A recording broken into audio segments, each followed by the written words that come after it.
Myself, Nikhil Bisain. I'm a second year MBBS student at Mahatma Gandhi Institute of Medical Sciences, Sevagram. And today I'm going to discuss a very important topic of pharmacology, that is the drugs for diabetes mellitus.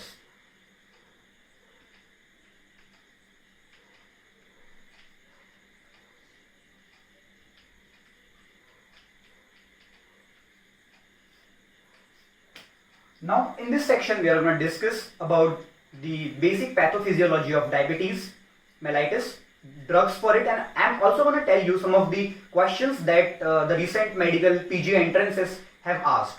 So let us talk about the pathophysiology of diabetes. Now the first thing is, in diabetes mellitus there is primarily increase in the catabolism than in the anabolism. Okay, this is the main problem. This is a metabolic disorder. Now what happens in diabetes is there is increase in gluconeogenesis, there is increase in glycogenolysis, and there is also increase in lipolysis.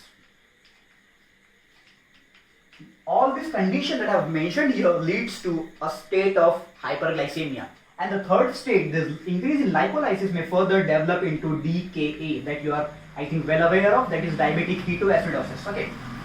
Now, before going further, let me tell you about the types of diabetes and a very brief intro about their main drug, and then we will discuss it in more detail in the further half of the lecture. Now, basically there are two types of diabetes. Actually, there are more types of diabetes mellitus, but the main types that I am going to discuss here are type 1 and type 2 diabetes mellitus. The type 1 diabetes mellitus have a primarily per se the deficiency of insulin hormone. So what will be the drug that we will be using in type 1 diabetes mellitus will be primarily insulin. We can also use here pramlintide, and also we can use here acarbose. In type 2 diabetes mellitus, we use the drug of choice is what? Metformin. Now, why there is increase in prevalence of this type 2 diabetes mellitus? The generation of now, the people who are obese, the one who eat a lot more. What happens is, when you eat a lot more of carbohydrate or the fat diet, what happens in further is it increases the resistance of body cells towards glucose. Okay. Now, if the resistance is increased, now the same amount of glucose will require more amount of insulin to get transported inside the cell, and this will give rise to type 2 diabetes mellitus, that will be increase in the resistance of cell, increase in the resistance. Okay. So now we know this much. So let us talk about the management of diabetes mellitus. Now, how we will manage the patient of diabetes mellitus? The first thing that we will do, now there will be a great state when you are, you have the recovery from the disease even without using the drug. So the first thing, as a physician, we will advise the patient to change the lifestyle. Now, how we can change the lifestyle? As we have already studied the pathophysiology of diabetes, now there are some logical points. The first thing, tell the patient to exercise. Now what will happen? If you exercise more, your cell will become sensitive towards glucose, so the resistance will automatically get decreased. The second thing is to tell patient not to eat a lot more of fatty substances. Now we know if you eat a lot more of fatty substances, this may increase the complications of diabetes mellitus. As we all know, I've studied in pathology the microvascular as well as macrovascular complications of diabetes mellitus. Okay. The third thing that we can tell patient is to not take a lot of stress. Now we know that if we take a lot of stress, then what happens is our body releases glucocorticoids, and the glucocorticoids tend to increase the resistance of our body towards glucose. Okay, even if this is not controlled, then we have the drugs for it. We call it, as in a book given, oral hypoglycemic drugs. Okay. So let us first talk about how the insulin is secreted, because many of the drugs, the mechanism of many of the drugs is related to the secretion of insulin. Guys, let us discuss the mechanism of insulin secretion. Now I am going to tell you the mechanism of insulin secretion is in very short. Now assume that this is the beta cell of islet of pancreas. Okay, now see, what happens is there are GLUT2 receptors present here. Okay, Now we all know that these GLUT2 receptors are there so that the glucose enters the cells. Okay, this facilitates the entry of glucose into the cell. Now the glucose comes inside to the beta cell through GLUT2 receptors. Now when it comes inside, the basic biochemistry that we know is it undergoes what? Glycolysis, and then thus there is the ATP production. Now when there is ATP production, there are ATP sensitive potassium channels.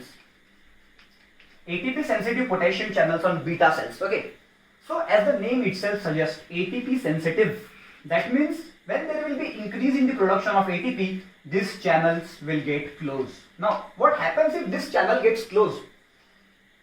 The intracellular potassium will increase. Now if the intracellular potassium increases, now we all know from the basic physiology that we have learned is there will be depolarization. This depolarization, what it will do, it will fuse the vesicles of the insulin. What it will do, it will fuse the vesicles of the insulin, and further there will be insulin released. Okay. And next time when we will read, the drugs, just after this we will read the drugs for diabetes mellitus. What happens is the first drug that we will learn, the sulfonylurea, also blocks this ATP sensitive potassium channels. This is the mechanism of action of sulfonylurea. We'll further learn this. Okay. Now this is about the mechanism. Now let me talk about the pattern of secretion, how insulin is secreted in our body. Now what happens is, when we eat food, it gets assimilated, the glucose is produced, now we have glucose, so there tends to be hyperglycemia, that is known as postprandial hyperglycemia. So the pattern of secretion of insulin, we call it, now just let me explain you by this graph, it will be easy to explain.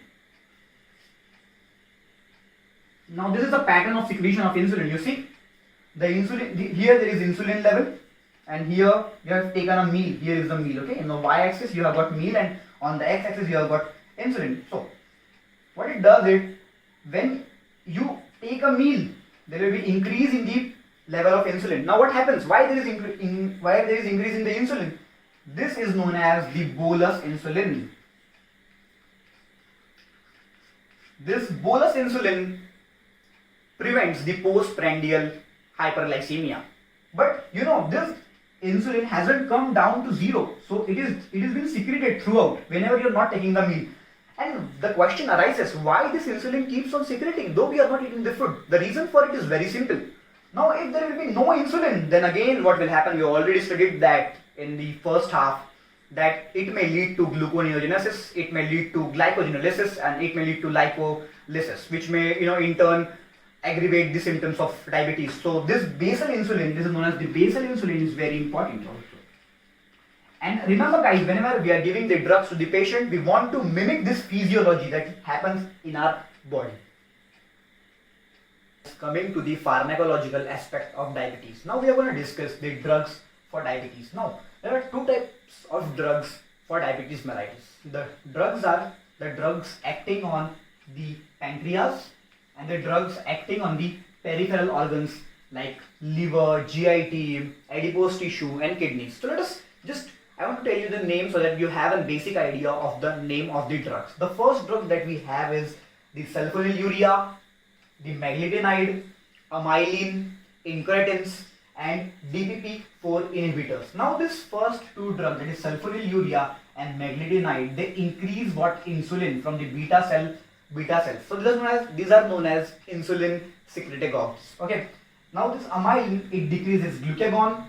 Incretins and DPP-4 inhibitors, actually they have both the mechanisms to increase the insulin and to decrease the glucagon. Okay. Now just coming to the drugs which act peripherally. Okay. So these do not act on the beta cells. Now the first drug, the most important drugs is the class of drug that is biguanides. The biguanides acts on the liver. Okay.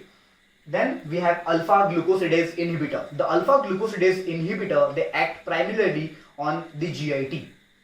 Next we have thiazolidinediones. Okay. Now these drugs, they act on the adipose tissue. And the last drug that we have, the most important drugs, these are the most important drugs. Now why I call this as the one of the most important drugs, because these are the new drugs and the chances of questions coming in AIIMS or NEET exam are much more common. Okay, so let us start first with the drug that is insulin secretagogues.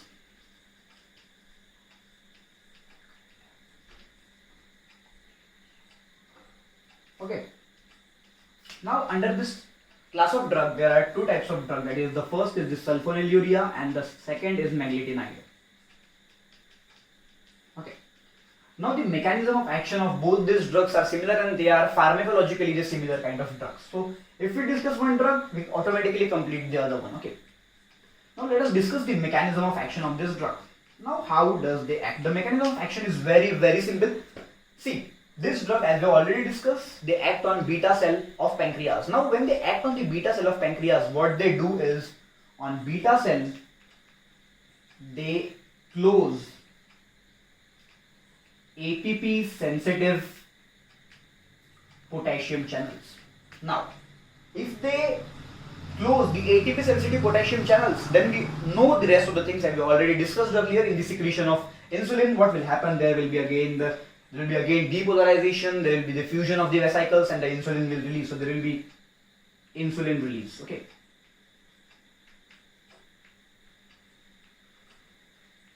Friends, this is the main mechanism of action of insulin secretagogue drugs, that is sulfonylurea and meglitinide. But there is also a peripheral action of these drugs, and that is they also increase. This is the first mechanism of action that we need to remember. It is a major action, and the minor action is they increase the GLUT4 receptors on the cells, on the peripheral cells basically. So they increase the GLUT4 receptor. Now what will happen?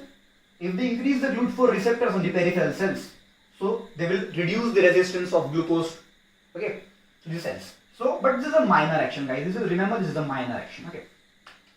Now let us discuss the names of the drug. Now, if we talk about sulfonylurea, then the drugs that we have are ending with the word mide. Okay, they are ending with the word mide. Amide actually. The name of the drug are chloropropamide,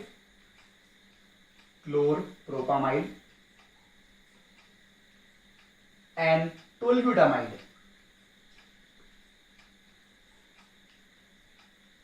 Okay, so sulfonylurea are these drugs are basically the generation 1 drugs. Okay, now there are two generations of sulfonylurea. They are basically generation 1 and generation 2. These are the generation 1 drugs, that are chloropropamide and tolbutamide. They end with the word mide. And the second generation of drugs that we have, they end with glimepiride. They end with the word pyride. Okay, they end with pyrides. Nowadays we use this second generation because the first generation drug tend to cause a prolonged hypoglycemia, and hypoglycemia, as we all know, is a very dangerous condition. So to avoid it, we use these drugs. Guys, here is a catch. Now the most common question that is been asked in this section is, which drug will you use for both type of diabetes? I'm not asking diabetes mellitus, I'm asking both type of diabetes, that is diabetes mellitus plus diabetes insipidus. And here is the answer on the board, that is chloropropamide. This is a very important question. Mark this, okay? Because chloropropamide is also an action of secretion of ADH, and we all know in diabetes insipidus what happens, there is deficiency of ADH. Okay, so this is the very important question, that the chloropropamide can be used for the treatment of both type of diabetes, that is the diabetes mellitus as well as diabetes insipidus. Now what are the side effects with this drug? They cause cholestatic jaundice, they may cause aplastic anemia, and they do have disulfiram like reaction. Just tell me one thing, will this drug be active in type 1 diabetes mellitus? Yes, you're thinking right. They will not be active in type 1 diabetes mellitus. Why they will not be active in type 1 diabetes mellitus is because there is no beta cells. There are no beta cells in type 1 diabetes mellitus, so they are only being used in type 2 diabetes mellitus. If we talk about this action, this is a very minor action. Okay, this is very minor action, so we will not consider this action. This question is also asked. They are pramlintines. They are very simple kind of drugs. Basically what they do is they decrease the glucagon. And by decreasing glucagon, what happens is there is decrease in gastric motility.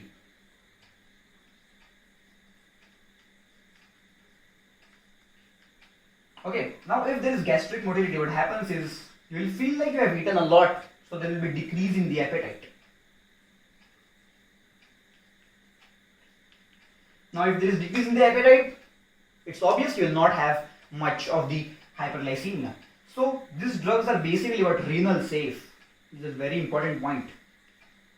And they tend to produce what? Weight loss in obese patient. Because of this decrease in appetite. They are given as subcutaneous injections. Okay.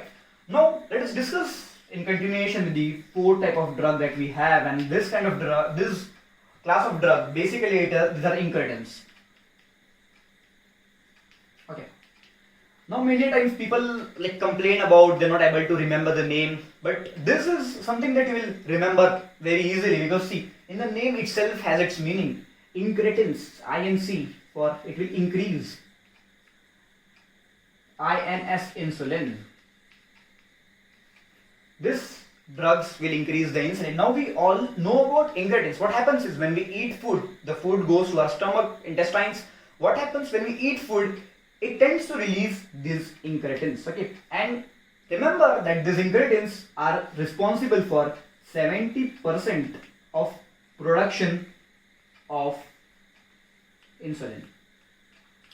Rest 30% is by direct action of glucose. Okay, so what happens is when we eat food, the insulin gets released into our body, and thus we do not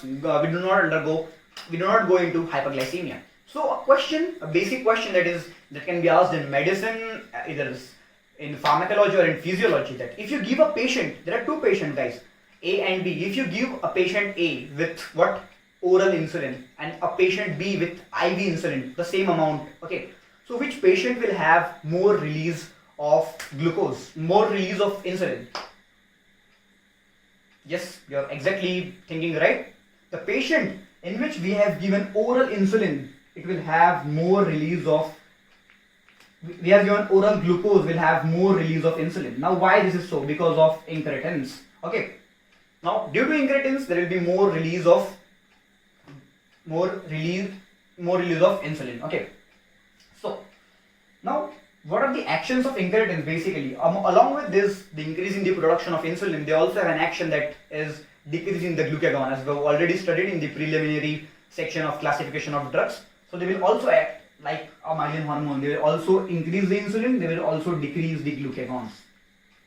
Okay, now let us remember the name of this drug. Now this drug ends with the name of tides. Okay, this will be liraglutide. Liraglutide. Okay, this ends with the word tide. The liraglutide, So this drug is an approved anti-obesity drug also, liraglutide. Okay, and then you again have many other drugs ending with the name tide. Okay, now let us just discuss in continuation with these own drugs, this incretins. Now these incretins, basically these are degraded by the enzymes known as DPP4. Okay, so what if we make the drugs which inhibit DPP4, what will happen? We will have increased T-half and increased concentrations of incretins. Okay, so if you make the drug which inhibit DPP4, now the full form of DPP is, you can say, dipeptidyl peptidase 4 enzymes. Okay, so this actually degrade incretin. Now if you make the drug which degrade these enzymes only, we will have increase in concentrations of incretin analogs. Okay, now so these drugs basically they end with a word gliptins. They are also known as gliptin drugs. Okay, so guys, if we degrade these enzymes, we'll have increased concentration of incretins. Okay, now the drugs are gliptins. So the important drugs in this category, the gliptins, are saxagliptin. You can easily remember this name, saxagliptin, and also you can remember the name linagliptin. Now this drug has been asked in last year AIMS exam, AIMS 2019, asking which one of the following drugs are renal safe in diabetic patients, and this was one of the options. Guys, just remember this thing in your mind, DPP-4 inhibitors are renal safe. Just like amylin analogs, they are renal safe, and this was the question that the AIMS people have asked. Which one of the following are renal safe? So linagliptin was the correct option there. Now let us just talk slightly about the side effect of these both drugs. The incretins, you just have to remember this, they actually cause pancreatitis, that is necrotizing pancreatitis. And DPP-4, the side effect, it is quite logical to it. DPP-4 are what? Protease inhibitors. Now if we inhibit protease, what happens is many of the interleukins and other inflammatory peptides will not get degraded. So it will lead to the condition like nasopharyngitis, it will lead to arthritis. Okay. Now let us discuss the drugs which act peripherally.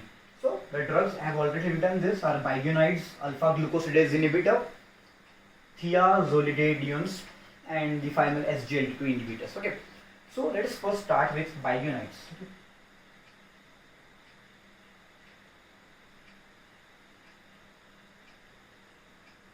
Now the only drug that we use in biguanides is metformin. The drug that we have talked earlier in the lectures, metformin. Now what is the mechanism of action of metformin? We have already known metformin acts on the liver. Basically what happens is it stimulates the AMP kinase. Okay. Now what happens when we stimulate AMP kinase? There is reduction in gluconeogenesis. Okay. So the mechanism of action of metformin here is it stimulates AMP kinase, which lead to no gluconeogenesis or reduced gluconeogenesis. Okay. Also, it prevents the conversion of lactic acid into glucose. Okay.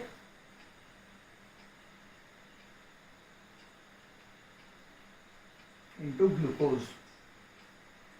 The other mechanism proposed here is also it also increases the GLUT4 receptors.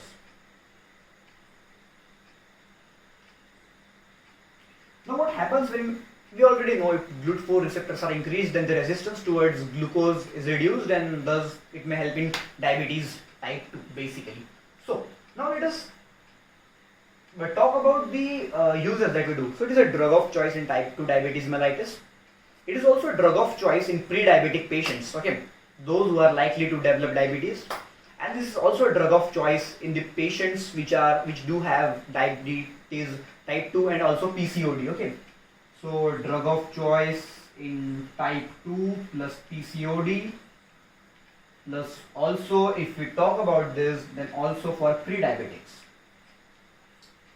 Now it is drug of choice for certain reasons because it offers you many advantages. The first advantage is also decreases the triglyceride level, and you know if it decreases the triglyceride level, it will be the best drug to prevent the micro as well as macro complications of diabetes. Okay. The next is it is an anti-aging drug as well as anti-epileptic drug. Okay. Now just let us talk about some of its side effects. Now the side effects are very much, you will know this by the mechanism of action. You can depict them from the mechanism of action as well. The first is it may precipitate lactic acidosis because it does not allow the conversion of lactic acid into glucose. The first is lactic acidosis. Okay. The second is it causes megaloblastic anemia, and this is the most important point. This can be asked as a question, and it is very conceptual, a very important point. Now guys, it causes megaloblastic anemia. In vivas, you may be asked like which drugs can other cause megaloblastic anemia. Okay, so the other drug that causes megaloblastic anemia is also phenytoin. Okay, so megaloblastic anemia is also caused by phenytoin, and also it is caused by metformin. Now they may ask you the difference between these two causes megaloblastic anemia, but guys, the mechanism of action here is different. Okay, phenytoin causes megaloblastic anemia by the reduction of folate or the folic acid. Okay, and metformin causes megaloblastic anemia by the reduction of vitamin B12. So basically, this megaloblastic anemia is due to the deficiency of vitamin B12. So now the contraindications. You can logically think of contraindications. The cases which are more prone to form lactic acid or anaerobic respirations will be the cases contraindicated to give metformin. So this will be if a person has chronic obstructive pulmonary disease, if a patient has heart failure, okay. So, and if the patient has renal failure, so these drugs are contraindicated. These basically are contraindicated in the patients of COPD and CHF. Okay. So these were all about the important points about digoxides, metformin. Now let us discuss about the next drug, that is alpha glucosidase inhibitor. Now we have already discussed this enzyme is present in the small intestine. This is present in the microvilli of the small intestine. The normal function of alpha glucosidase inhibitor is to convert the complex polysaccharides into simple या monosaccharides that we call. Complex को simple में convert करेगा, जैसे starch को glucose में convert करेगा, जैसे sucrose को आपके ग्लूकोज और फ्रुक्टोज में कन्वर्ट करेगा. So it inhibits those in general. In also other mechanism is it also decreases the absorption of monosaccharides like glucose. Okay. These are the mechanism of action. Now we can think of the side effects and the contraindication. The side effect first is the steatorrhea. The second is it is contraindicated in GI infection. Now why? See, if in the small intestine the glucose is not absorbed, it goes to large intestine, and now if it goes to large intestine, there will be accumulation of glucose, and this will be a very good food for the bacteria to grow on. Therefore, it is contraindicated if a patient has an GIT infection. The next very important thing, it may increase the frequency of flatulence, because see, this again from small intestine the monosaccharides will go to large intestine. In the large intestine, this will get fermented, and the fermentation will lead to the increase in the gas production, and then there will be increase in the frequency of flatulence. The drugs here in alpha glucosidase inhibitor, we have a very important drug we have already discussed, are acarbose and voglibose. Okay, acarbose and voglibose. Now a very common phenomenon that is seen is if a person is taking any anti-diabetic drug, now suddenly if it goes into hypoglycemia, it is a very common case that happens if a patient is on metformin and acarbose. Okay, now what happens is he runs, if in a hypoglycemic condition he runs and he takes and wants to eat the sugar. So always a patient taking these drugs, acarbose or voglibose, should always have a pure form of glucose or pure form of monosaccharide, because alpha glucosidase inhibitors will not convert this complex into mono. If you take table sugar, which is basically sucrose, you will not be relieved from hypoglycemia, because basically what is that? It is a disaccharide, and it will not get broken down into glucose. So the best thing that can be done in this patient is they all should always have a pure form of glucose. They may have a glucon D or any other things. Okay, let us discuss the next drug, thiazolidinediones. Okay, now the name is a little bit difficult, but no, its mechanism of action is very, very simple. Now basically the mechanism of action of this drug is, what they do is they act on the adipose cells, adipose tissue, we already know. In adipose tissue, what they do, they stimulate the PPAR gamma enzyme. Now what it does is, it leads to increase in GLUT4 receptors. Also, it leads to increase in adiponectin. Now what adiponectin does is, it increases lipogenesis, and it also increases the appetite. So you may give this drug to a patient who is a very thin, but is a diabetic. Okay, so the drugs, they end with glitazones. These are pioglitazones. Okay, so the drugs that have already been mentioned, the proglitazone and pioglitazones. So now this drug basically can cause the bladder cancer, but these are renal safe, and the renal safe drugs are the first priority. Okay, so you may use these drugs, but these are actually they're not good for the bladder. So what are the side effects of these drugs? They may cause aplastic anemia, they may cause osteoporosis. Very importantly, they increases the ENaC channels on the kidney, and due to this increase in ENaC channel, they tend to retain the sodium. Now what happens? If you retain a more of sodium, okay, there will be chances of increase in hypertension. Okay, so these are basically contraindicated in the patients having congestive heart failure. So let us start about the last specialized drug, that is the SGLT2 inhibitors.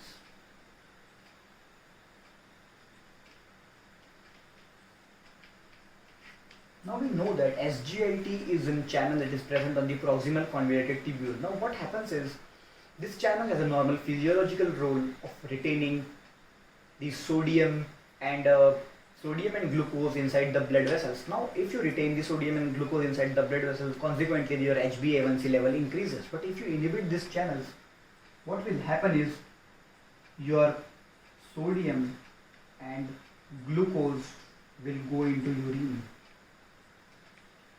and this will help a diabetic patient because the HbA1c level will decrease since the glucose is being excreted in the urine. Now it also has the antidiuretic effect. Now this question is asked between PPAR gamma agonist and this drugs SGLT2 inhibitors, that what is the difference between them in case of sodium. One is an antidiuretic and other was a diuretic. Okay, so these drugs can be safely used in the patient of hypertension, in the patient of congestive heart failure. So now let us discuss about the side effects. The first side effect is the recurrent UTI infections. Okay, the second is diabetic ketoacidosis. Now why there is diabetic ketoacidosis? Because now this is very important, because this question has been asked in NEET 2019 question. Now as we have inhibited SGLT2 inhibitors, the ketone bodies do not excrete in the urine, and once they do not excrete in the urine, they will get accumulated and may precipitate to diabetic ketoacidosis. These drugs can also cause the gangrene, like Fauchet's gangrene. Okay, so this was all about SGLT2 inhibitors. The drug name are gliflozins, that are dapagliflozin,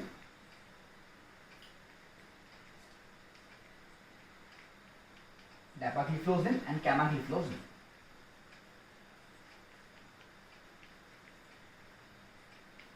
These are the new drugs and very important for the exams. Now let us discuss some of the miscellaneous drugs. The first is the bromocriptine. We all know bromocriptine is what? It is a D2 agonist. Now it acts on the pituitary, and we all know if it acts on pituitary, it will decrease the synthesis of the hormones of the pituitary, and we know that pituitary hormones are basically opposite to insulin. So yes, these are given in the morning because in morning the pituitary hormones are greatly increased. So first is bromocriptine. Okay.